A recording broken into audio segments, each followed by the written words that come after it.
Assalamualaikum warahmatullahi wabarakatuh. Bismillahirrahmanirrahim. Alhamdulillah wassalatu wassalamu ala Rasulillah wa ala alihi wa ashabihi wa man tabi'ahu wa wallahu amma ba'd. Allahumma alimna bima yanfa'una wanfa' bima 'allamtana wa zidna ilma. Allahumma amin. Perkongsian kali ini adalah berkaitan dengan tajuk Qadiyah Hamliyah yang merupakan pembahagian pertama dalam tajuk Qadiyah. Kalau bahasa mudahnya, Qadiyah ini adalah sesuatu pernyataan ke ayat. Jadi ada pernyataan yang berbentuk cerita Hamliyah, ada yang berbentuk berkait dengan sesuatu yang lain, itu nama dia Syartiyah. Dalam Qadiyah Hamliyah ini, pembahasannya akan merangkumi empat perkara asas untuk perkongsian kali ini. Yang pertama ialah berkaitan dengan pengertian Qadiyah Hamliyah. Apa dia Qadiyah Hamliyah? Apa pengertian dia? Apa huraiannya? Begitu juga kita akan insya-Allah mengetahui pembahagian Qadiyah Hamliyah berserta dengan contoh.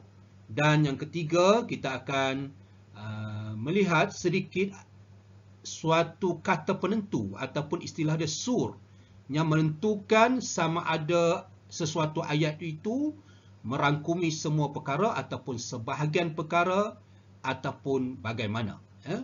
Dan kita juga akan melihat sedikit latihan pengukuhan bagi perkongsian kita kali ini, insya-Allah.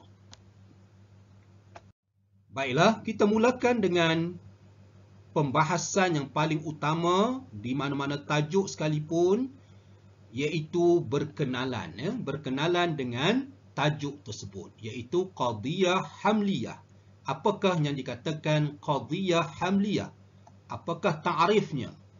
Jadi dalam buku teks terdapat ta'rifnya dikemukakan, iaitu makana tarfaha mufradain au fi quwwatil mufradain, iaitu sesuatu ayat yang kedua-dua juzuknya terdiri daripada dua mufrad ataupun pada hukum dua mufrad. Jadi juzuk dia tu apa? Iaitu maudhu' dan juga mahmul. Qadiyah Hamliyah nanti kita akan lihat lebih khusus apakah juzuk Qadiyah Hamliyah. Jadi perkataan tarfaha tu makna merujuk kepada maudhu' dan mahmulnya terdiri daripada dua mufrad. Makna maudhu' mufrad, mahmul pun mufrad, digabungkan menjadi suatu qadiyah ataupun ayat. Itu pengertian yang ada dalam buku teks. Dalam kitab lain kita juga akan temui ta'rif bagi Qadiyah Hamliyah ialah ma hukima fiha bi isbati syai'in li syai'in au nafyihi anhu, iaitu sesuatu ayat yang terdapat padanya pensabitan sesuatu untuk sesuatu ataupun menafikan sesuatu daripada sesuatu. Itulah yang dikatakan Qadiyah Hamliyah, iaitu pernyataan yang mensabitkan sesuatu kepada sesuatu ataupun menafikan sesuatu perkara daripada perkara tersebut. Nanti kita akan lihat contoh dia. Al-misal, contoh ya. Kita pergi kepada yang pertama dulu. Ma tarfaha mufradain. Mufradan yang terdiri daripada dua mufrad. Tengok perkataan yang pertama, mufrad yang pertama Muhammad, mufrad yang kedua alim.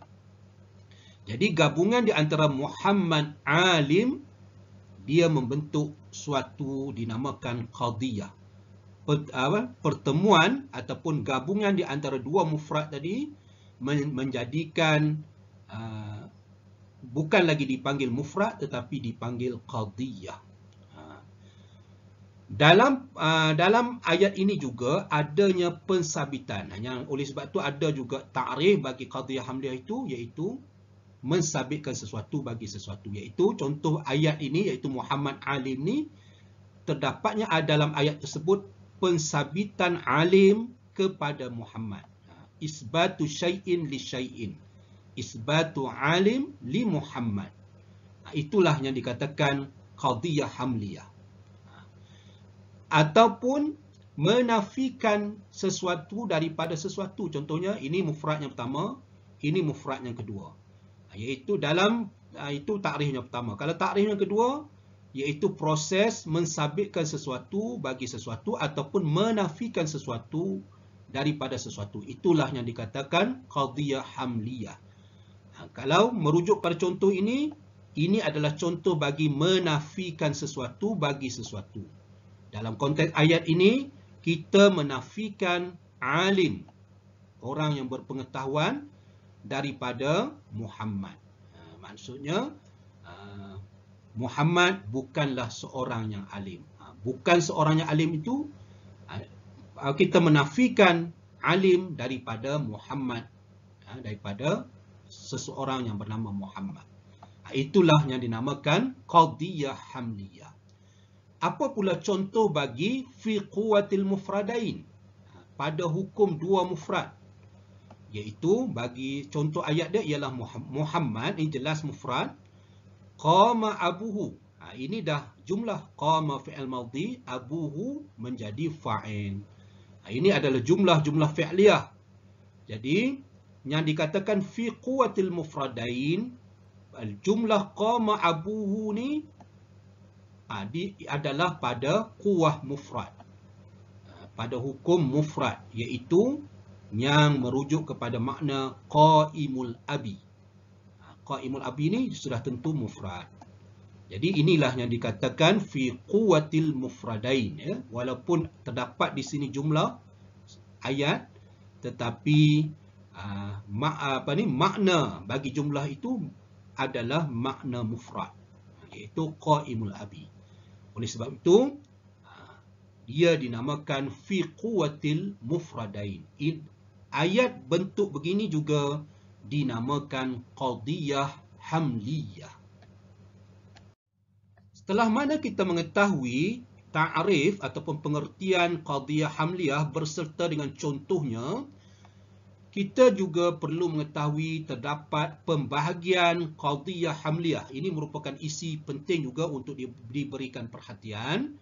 Pembahagian qadhiyah hamliyah ada dua. Yang pertama, ma mawdu'uha kulli, yang mana ayat maudhu'nya ataupun subjeknya adalah menggunakan lafaz kulli, lafaz kata umum.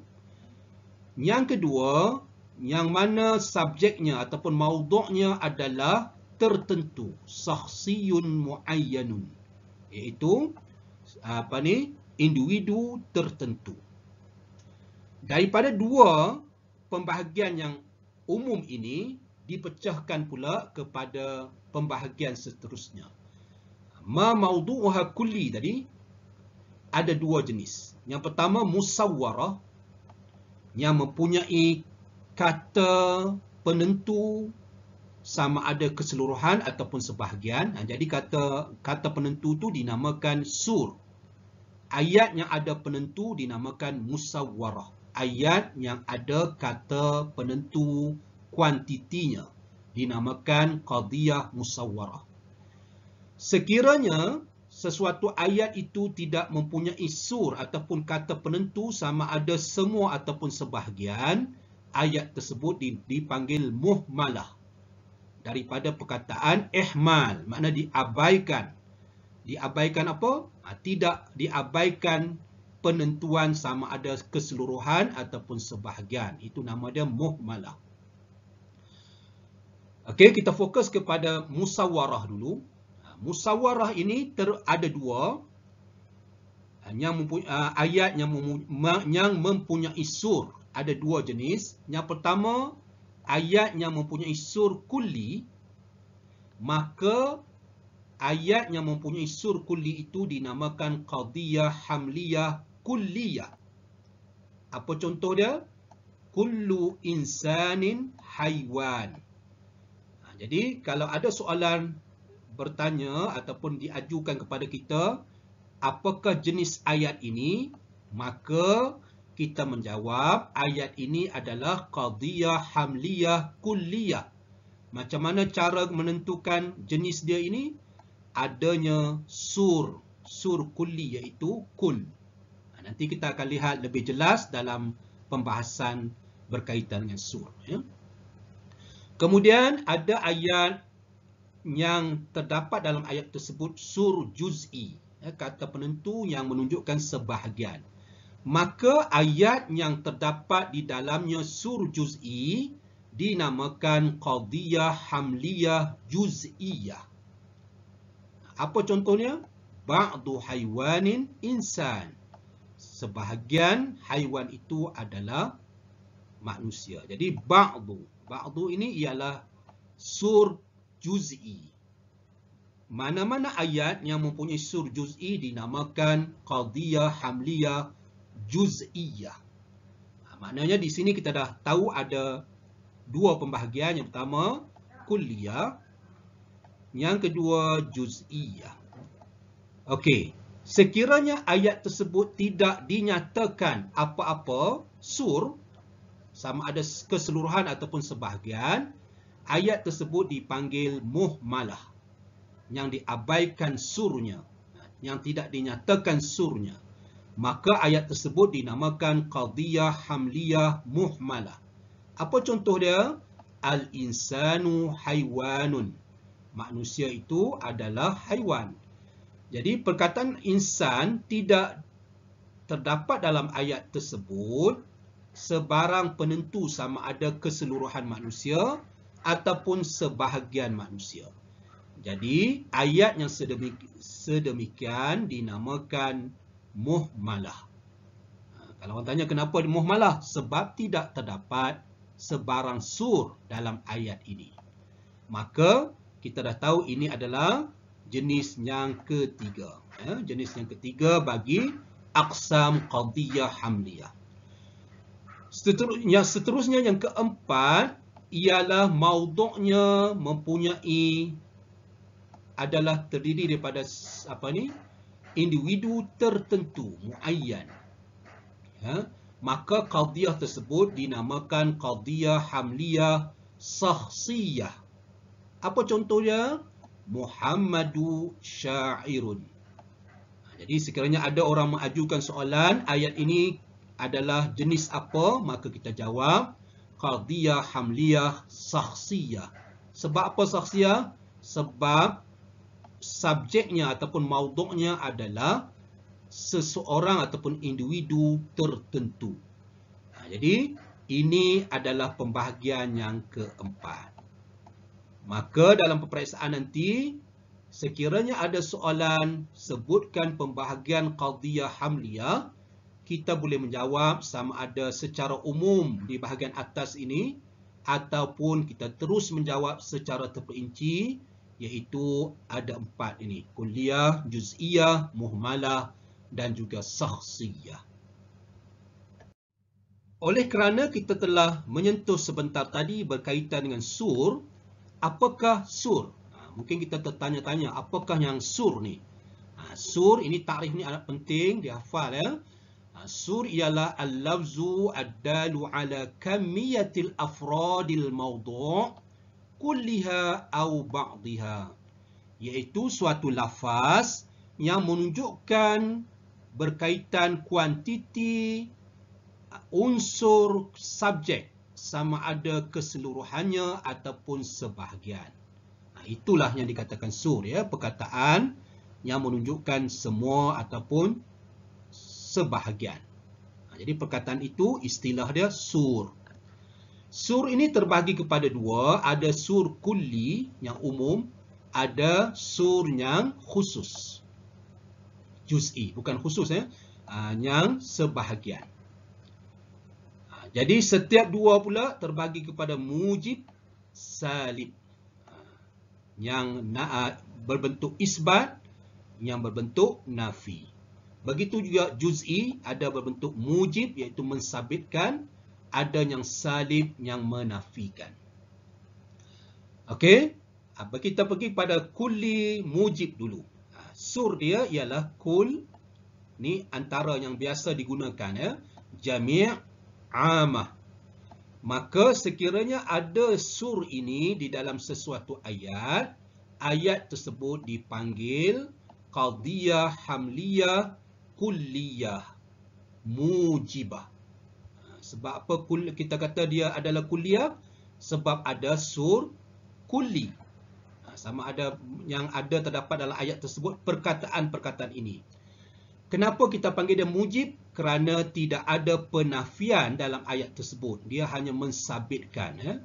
Maka ayat tersebut dipanggil kulliyah, hamliyah, kulliyah, mujibah.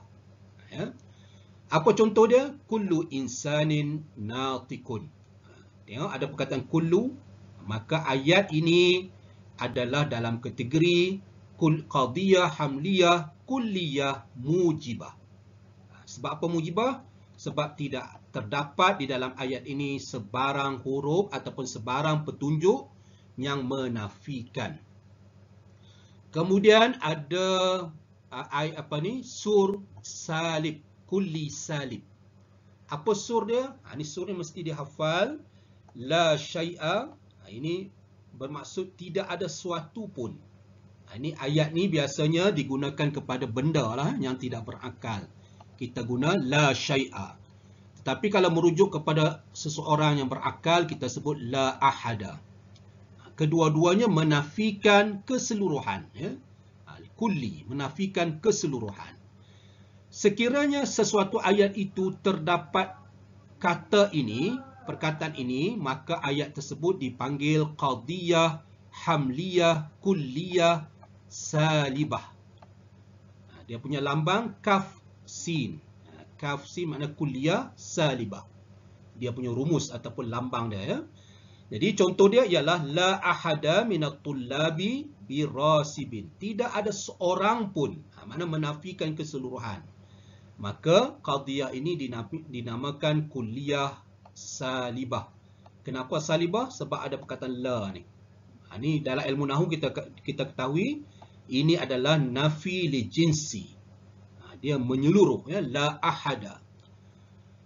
Jadi bila dalam peperiksaan ke ataupun nanti kita jumpa di mana-mana ayat, kita jumpa perkataan la syai'a di permulaannya ataupun la ahada, kita tahu dah ayat tersebut adalah ayat yang berbentuk kulliyah salibah.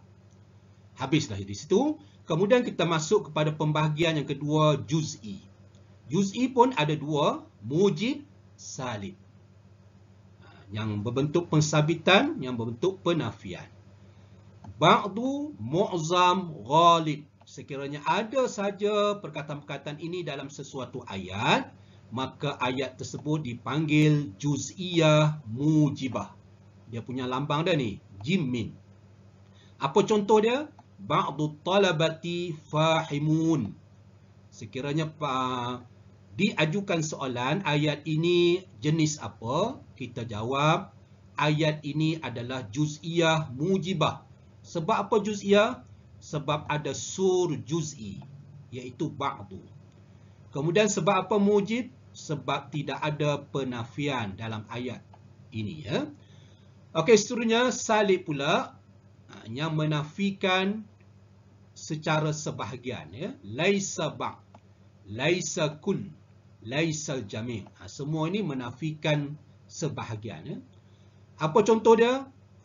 Ayat yang terdapat sur ini dinamakan qadiyah hamliyah juz'iyah salibah.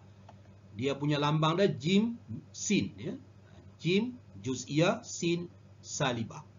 Apa contoh dia? Ba'dul haiwan laisa bil insan. Nanti dalam peperiksaan kamu perhatikan betul-betul ayat tu. Ada sur juz'i, ada huruf nafi. Maka dia dinamakan juz'iyah salibah. Amat mudah, amat mudah. Dengan kita menghafaz sur ataupun mengingati sur, kita dapat menjawab soalan menentukan qadiyah. Amat mudah. Okey, setelah mana kita mengetahui jenis-jenis qadiyah, kita telah membahaskan tentang sur untuk menentukan jenis qadiyah tersebut. Kalau ada sur mujib apa dia, ada salib apa dia nama qadiyah tersebut, dan sekiranya tidak ada sur apa nama qadiyah tersebut. dan sekiranya maudhu'nya adalah saksi muayyan, apa yang dinamakan qadiyah tersebut. Sebenarnya semuanya kita gunakan, dalam bahasa Melayu pun kita gunakan perkara tersebut. Cuma dalam ilmu mantik itulah istilahnya. Begitu juga satu isi penting yang perlu kita ketahui ialah perkara yang membentuk sehingga sesuatu perkara itu dinamakan qadiyah. Apakah perkara yang mesti ada dalam sesuatu ayat ataupun qadiyah? Dalam qadiyah hamliyah terdapat juzuk-juzuk qadiyahnya. Dalam buku kamu dia nyatakan 3 Oleh sebab tu kena hafal ketiga-tiga ini. Apakah juzuk qadiyah hamliyah? Yang pertama dinamakan mahkum alaih ataupun dinamakan juga maudhu', benda yang sama itu. Kemudian mahkum bihi dinamakan juga mahmul. Kemudian ada nisbah hukmiyah ataupun dinamakan nisbah ataupun rabitah. Inilah yang dinamakan inilah 3 juzuk qadiyah. Mana-mana ayat mesti ada 3 perkara ini.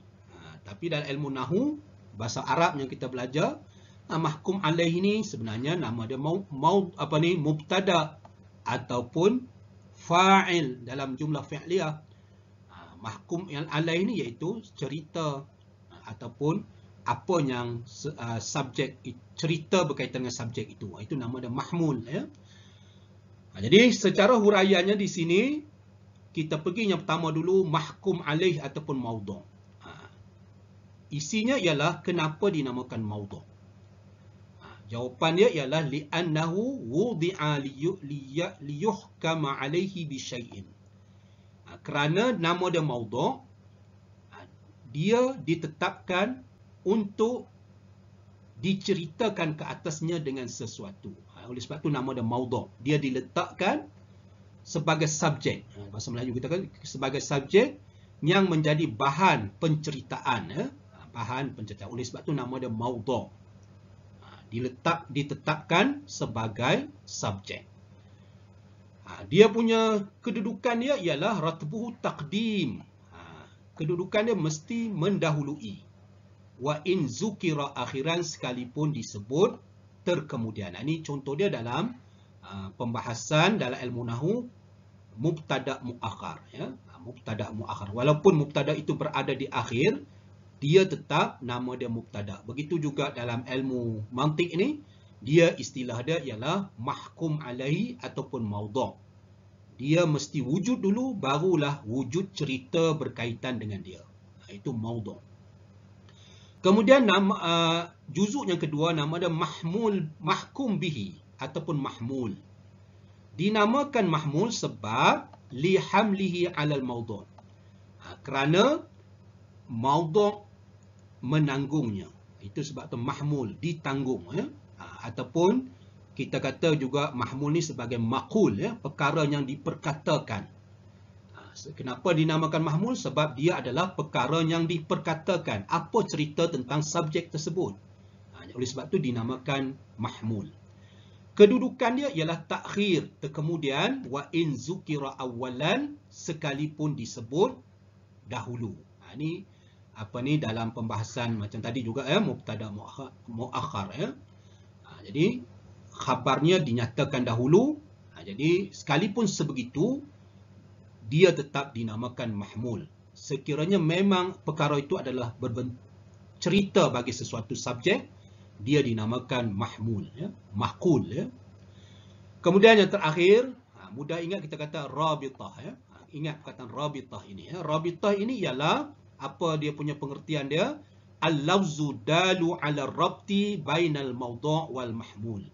Iaitu lafaz yang menunjukkan hubungan di antara maudhu' dan juga mahmul. Ada maudhu', ada mahmul. Jadi apa yang menghubungkannya? Itu nama dia rabitah. Rabitah ini ada 2 jenis. Ini penting juga untuk diingat. Rabitah berbentuk zamaniyah, yang ada kaitan dengan masa. Ada rabitah yang ghair zamaniyah, yang bukan berbentuk masa. Apa contoh dia? Iza kanat fi'lan. Apabila rabitah itu terdiri daripada kata kerja, sudah tentu dia dinamakan zamaniyah. Kerana kata kerja ni dia berkait dengan masa. Ada masa lalu, masa akan datang dan masa sekarang. Itu fi'lan. Apa contoh dia? Muhammad kana aliman. Muhammad adalah ia dahulu. Dahulu.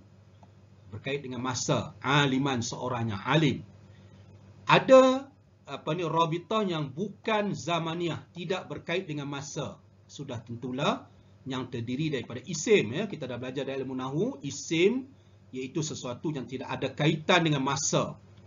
Maka contoh dia ialah Muhammad huwa. Ini rabitah ni. Ini nama rabitah. Alim. Muhammad, dia adalah seorang yang berilmu. Ini huwa ini dipanggil rabitah. Di dalam pembinaan ayat, kebanyakannya rabitah ini tidak disebut. Itu kebanyakannya. Sekiranya rabitah itu disebut, qadiyah itu dinamakan juga sebagai qadiyah sulasi. Sulasiyah.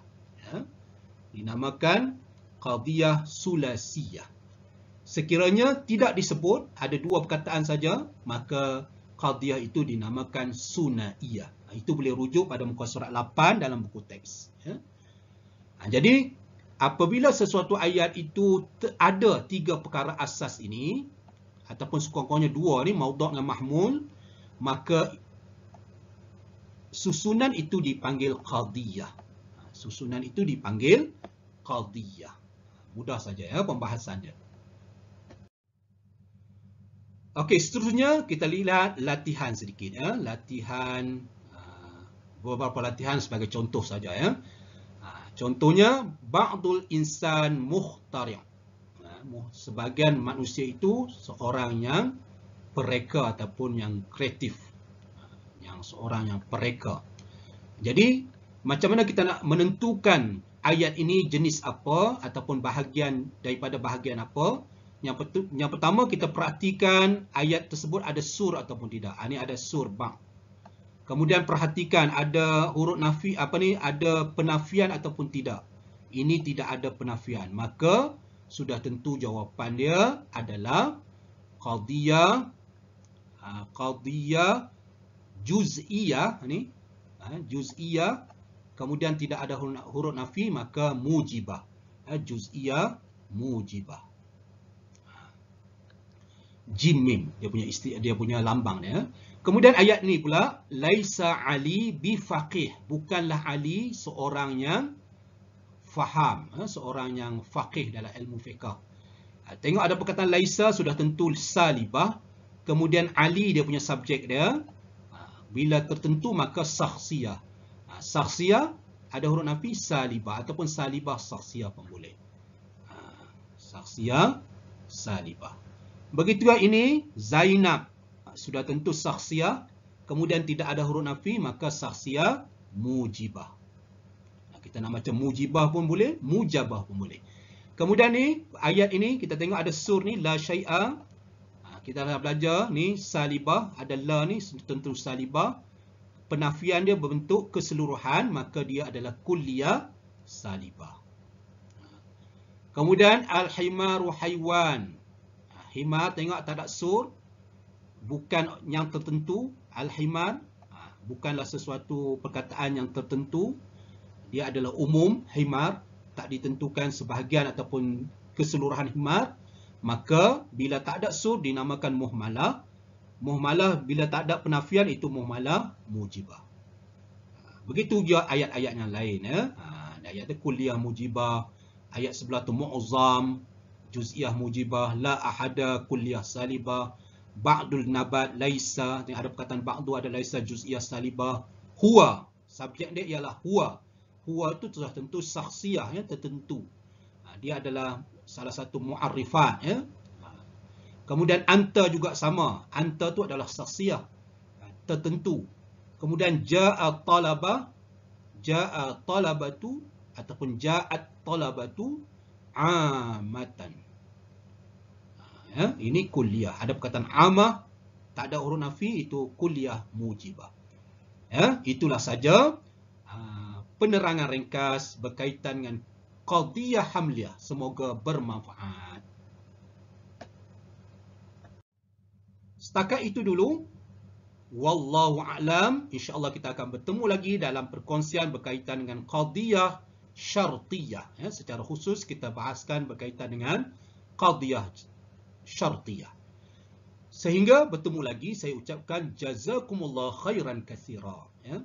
Sekian, assalamualaikum warahmatullahi wabarakatuh.